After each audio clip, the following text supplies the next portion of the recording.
जाते। वही बिल्कुल, मैं भी यही कह रहा हूँ ना, ये सिर्फ डेटर्नेंस के लिए था और इसमें कोई बड़े नाम 4-5 को छोड़ के कोई बड़े नाम हैं भी नहीं। मतलब हसान न्याजी हैं, या हैदर मजीद हैं, या मियां महमूद रशीद साहब के दामाद भी आई थिंक वो मिलिट्री कोर्ट्स के पास हैं। बाकी तो एक डॉक्टर साहब हैं और बिल्कुल आम शहरी हैं, जिनका कोई पीटीआई के साथ भी उतना नहीं, बस वो इससे ज़्यादा नहीं है कि वो इमरान खान के हामी थे और वो वहाँ पे प्रोटेस्ट के लिए चले गए।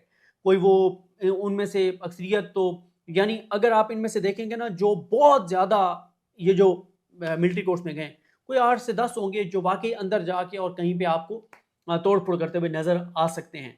इससे ज़्यादा नहीं है। बाकी तो बस एक फिगर पूरा करना था कि 100, 104, 106 बंदे लेके आने हैं डेटर्स क्रिएट करने के लिए और एक खौफ फैलाने के लिए। तो वो बेचारे जो जिनकी किस्मत ख़राब थी वो बेचारे चले गए उधर। बाकी इससे ज़्यादा नहीं है। और तो इसलिए मैंने आपको कहा ना कि अगर सिविलियन कोर्ट्स में भी फैसले उसी तरह से हो रहे हैं जो मिलिट्री कोर्ट्स में होते हैं, तो फिर क्या जरूरत है मिलिट्री कोर्ट से वो करने की। ठीक है, अभी आ जाते हैं सिविल नाफरमानी की बात हो रही है तहरीक इंसाफ में। सर, कल से कौमी असम्बली में भी बहुत सारे पाकिस्तान तहरीक इंसाफ के रहनुमाओं से बात हुई, आज शेर अफजल मरवत से भी बात हुई इस्लामाबाद हाई कोर्ट में। सिविल नाफरमानी का जहाँ पे भी सवाल आता है वहाँ पे वो थोड़े हिचकिचा रहे होते हैं। वो मतलब अंदाज़ा होता है बात करके कि वो कभी नहीं चाहते कि सिविल नाफरमानी की तहरीक शुरू हो। तो आप किस तरह देखते हैं सर? देखिए पीटीआई के ना, पीटीआई के लोग, वो तो नाम 5-6 आए थे ना जो लोटे बने थे 26वीं आईनी तरमीम में। जो एग्जैक्ट फिगर थी वो 15 थी। 15 लोग थे जो टूट चुके थे पीटीआई के सही। उस वक्त। ठीक। लेकिन क्योंकि मौलाना साहब 26वीं आईनी तरमीम के हक में वोट देने के लिए राजी हो गए थे, तो इसीलिए पीटीआई के कुछ एमएनएस को भी बचा लिया गया कि उनसे वोट नहीं डलवाया गया, और कुछ सेनेटर से भी वोट नहीं डलवाया गया। अब ये लोग हैं जो बज़ाहिर आपको पीटीआई में नजर आते हैं, इमरान खान के सगे नजर आते हैं, लेकिन ये अंदर से इमरान खान के साथ और पीटीआई के साथ नहीं है।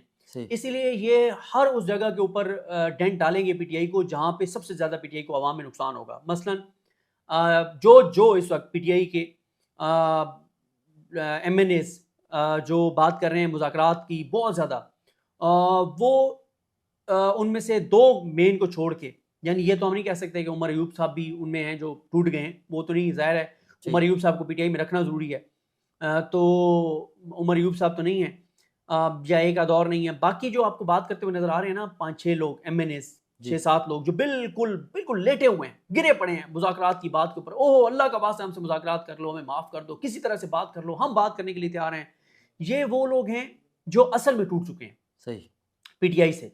अगर 27वीं आईनी तरमीम करवानी हो और मखसूस नशिस्तें ना मिली हुकूमती जमातों को और मौलाना भी साथ ना दें, तो फिर ये 6-7 लोग वो होंगे मौलाना के एमएनएस की जगह पीटीआई के, जो इस वक्त आपको दो चीज़ों पे बात करते हुए नजर आ रहे हैं। एक, मुज़ाकरात के ऊपर बात करने हुए नजर आ रहे हैं। क्योंकि ये क्यों, इसके पीछे ना बहुत बड़ी गेम है। इसके वजह गेम यह है कि जब पीटीआई के एमएनएस बिल्कुल एक बेबसी दिखाएंगे और मुज़ाकरात की बात करेंगे, तो उससे क्या होगा कि एक पीटीआई का पब्लिकली लोगों को ये मैसेज आएगा कि हालात बहुत ख़राब हैं, खौफ है इतना कि वो देखें देख वो भी हुकूमत से मुज़ाकरात के लिए मिन्नतें तरले कर रहे हैं। तो एक लोगों के ना वो टूटेगा, एक वो जो एक लोगों के अंदर एक था कि खौफ तोड़ दिया है, ये वो सारा कोई लोग खौफ ज़दा होंगे कि अगर जरताज गुल और शिबली फराज और उमर अयूब और शेर अफजल मरवत और ये लोग अगर इतनी मिन्नतें कर रहे हैं हुकूमत की मुज़ाकरात के लिए, इसका मतलब है कुछ तो खराब है। इसका मतलब है हमें तो नहीं पता, लेकिन हालात इतने तो खराब हैं कि नून लीग के आगे लेटे हुए हैं, बिल्कुल मिन्नतें कर रहे हैं। तो लोगों के अंदर एक खौफ इससे फैलेगा। अच्छा, हुकूमत हुकूमती इदारे लोगों के अंदर खौफ नहीं फैला सके उतना जितना इनके जरिए खौफ फैलेगा। अगर पीटीआई के ये लोग इतने ज्यादा खौफ से, तो इसका मतलब है मामला कुछ सीरियस है। बिल्कुल। और इनमें से जितने लोग मुज़ाकरात की बात कर रहे हैं उनमें से मोस्टली एमएनएस जो हैं, एक दो को छोड़ के वो टूटे हुए हैं। वो 27वीं आईनी तरमीम अगर हुई, वो वोट 27वीं आईनी तरमीम के हक में देंगे, और वो पीटीआई के नहीं है। और ये वही जो सिविल नाफरमानी के खिलाफ बात कर रहे हैं, ये भी वही है। यार नाकाम हो जाएगी हो जाए, आप लोग तो इना कहना कि नाकाम हो जाएगी और हमें नहीं करनी चाहिए। इसका मतलब यह है कि इमरान खान ने एक फैसला किया है। इमरान खान ने अब कह दिया ना जेल से, उसने कहा जिसको सिविल नाफरमानी की मेरी कॉल पे मसला है वो पार्टी छोड़ दे, वो पार्टी छोड़ के अलग हो जाए। इमरान खान ने तो कह दिया। तो ये इस वक्त है पीटीआई के अंदर बहुत बड़ा क्राइसिस चल रहा है। पीटीआई के अंदर बहुत बड़ा क्राइसिस चल रहा है। मसला यह है कि जिनके हाथ में फैसला साजी है वो तीन चीज़ें हैं, या वो नेकनियती के साथ ये समझते हैं कि इमरान खान गलत कर रहे हैं, ठीक है, हमें इस रास्ते पे नहीं चलना चाहिए, डिजास्टर है, या वो खौफजदा हैं कि अगर हम इमरान खान की इस कॉल पे इमरान खान के साथ खड़े हुए तो हम उठा लिए जाएंगे, या तीसरा ये कि वो कंप्रोमाइज्ड हैं। उनको कहा यही गया है कि तुमने सिविल नाफरमानी की तहरीक के खिलाफ बात करनी है, तुमने इसके खिलाफ बात करनी है, तुमने मुज़ाकरात के लिए मिन्नतें तरले करते हुए नजर आना है, तुमने मुज़ाकरात के लिए बिल्कुल दिखाना है कि तुम लोग बिल्कुल पाँव पकड़े हुए तुमने हुकूमत के, ताकि नीचे मैसेज ये जाए कि हालात बहुत ख़राब है। कि अगर ये लोग सारे इतने ज़्यादा, आप देखें ना कि शिबली फराज साहब कह रहे हैं हुकूमत और हम भाई भाई हैं, यानी जिन्होंने पीटीआई के कारकुनान, निहत्ते कारकुनान को गोलियां मारी सीधी, वो उनको शिबली भाई फराज भाई। साहब के भाई हैं, तो फिर बात खत्म हो गई है। सर लास्ट सवाल लीजिए, मौलाना फजलुर रहमान को आप क्या लगता है सर, जो 26वीं आईनी तरमीम थे उसके हक में तो वोट दे दिया, लेकिन उसके बाद आपको नहीं लगता है कि मौलाना साहब के साथ भी धोखा हो गया?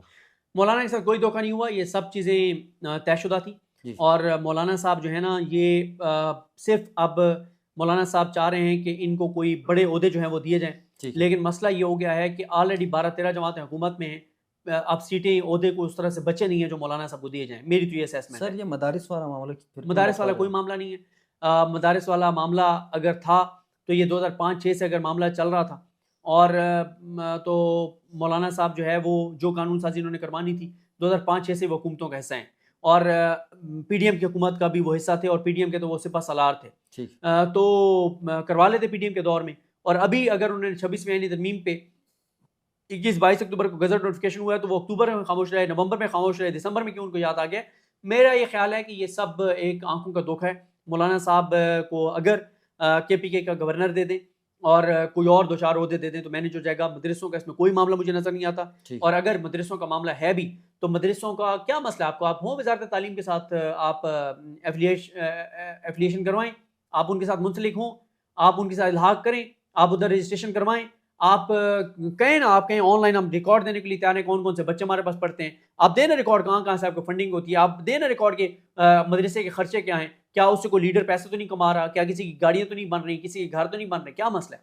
मौलाना साहब ना तो इस्लामाबाद आएंगे, ना को मदरसों वाला मामला है, मामला कुछ और होगा, और एंड पे आपको नजर आ जाएगा, अचानक पता चलेगा मौलाना साहब एक प्रेस कॉन्फ्रेंस करेंगे घर से निकल के, और इधर बिलावल भुट्टो जरदारी खड़े होंगे, इधर शहबाज शरीफ खड़े होंगे, और साथ मोहसिन नकवी खड़ा होगा, अता तारड़ खड़े होंगे, और मौलाना साहब कहेंगे कि वो हाँ था बस तो ठीक बड़ा है, दो ज़बरदस्त, तीन तो क्या ओहदे भी बात। मिल जाएंगे आप कह हाँ, रहे दो हैं। तीन ओहदे मिल जाएंगे और प्रेस कॉन्फ्रेंस भी हो जाएगी, थोड़ी सी अभी तवज्जो भी मजीद खबरों। मौलाना साहब को आपने चस्का पड़ गया है कि बार बार मेरे घर लोग आएँ, खबरें चलें, मेरा घर लाइमलाइट में रहे, इससे ज़्यादा नहीं है। और अगर ये है मदरसों वाला मसला, तो फिर मौलाना का स्टांस गलत है। मदरसों को की एफिलिएशन वजारत तालीम के साथ होनी चाहिए, रिकॉर्ड पे होना चाहिए। हुकूमत कौन है नहीं है ये मैटर नहीं करता। मदरसों का रिकॉर्ड ऑनलाइन होना चाहिए, इदारों के पास होना चाहिए, हुकूमती इदारों के पास होना चाहिए, वजारत तालीम के पास होना चाहिए। मदरसों में बच्चे कौन पढ़ते हैं, फंडिंग कहाँ से आती है, कौन करता है, पैसे खर्च कैसे होते हैं, ये सारा रिकॉर्ड जो है वो ओपन होना चाहिए। कोई भी उसको चेक कर सकता है, तो करना चाहे तो कर सके, ये होना चाहिए। बहुत शुक्रिया, थैंक यू वेरी